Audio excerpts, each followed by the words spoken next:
Hoje eu ainda vi uma frase que eu achei bem legal nos stories, o Luquinha falando assim,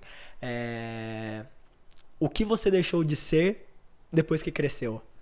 Eu acho que esse é o ponto, né? A gente nasce tão criativo, a gente nasce tão predisposto a tantas coisas que eu não sei que por algum motivo, e aí talvez a escola seja um ambiente onde a gente passe muito parte do tempo, ela vai minando as nossas habilidades, as nossas características que são intrínsecas de cada um, não é?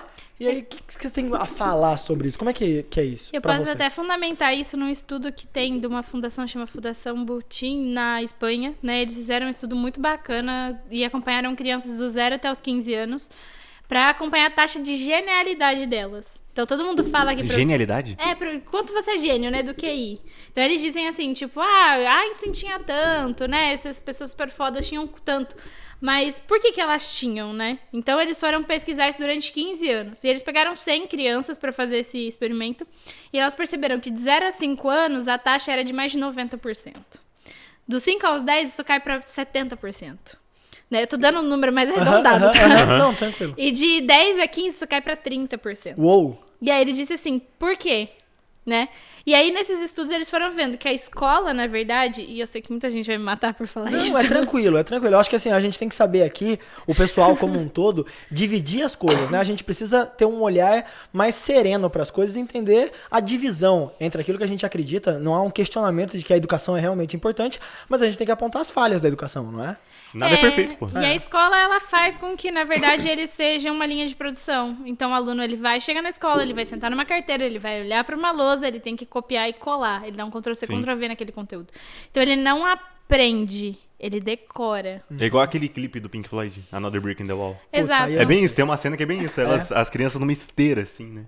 A linha de produção é como se fosse um Fordismo, assim, mas da linha de pensamento. Eu acredito. Então, a gente perde, exatamente o que você falou, assim, as nossas características. Então, aquele aluno que às vezes ele era bom em música, nossa, mas pra que eu vou dar música pra ele? Vou continuar dando pra ele no ensino fundamental, no médio, enfim, ele não precisa disso. Por que eu vou ensinar robótica pra ele? Porque ele tem que ter aula de culinária, corte e costura, sabe? Então, só assim, ele precisa ter uma grade muito grande de matemática, ele precisa de uma grade muito grande de português, biologia, etc. Mas todas as outras atividades são deixadas de lado.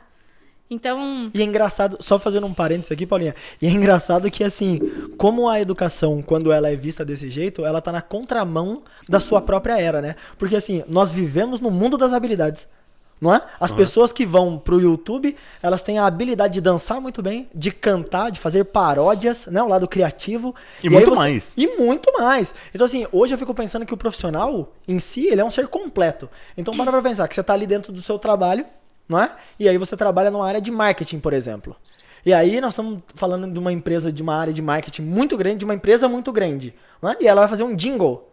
E aí você tem jingles hoje famosíssimos, que valem milhões. Não é? Você tem aquele pom da Netflix, quando aparece o N do Netflix, assim, só aquele efeito já vale milhões, porque você reconhece. Ou seja, até ter um bom ouvido para poder selecionar o que é. E aí pode ser que aquele cara que tinha um potencial, né, na música quando era criança, se tornou um profissional da área de propaganda ou da área digital e etc. E ele utiliza aquele dom.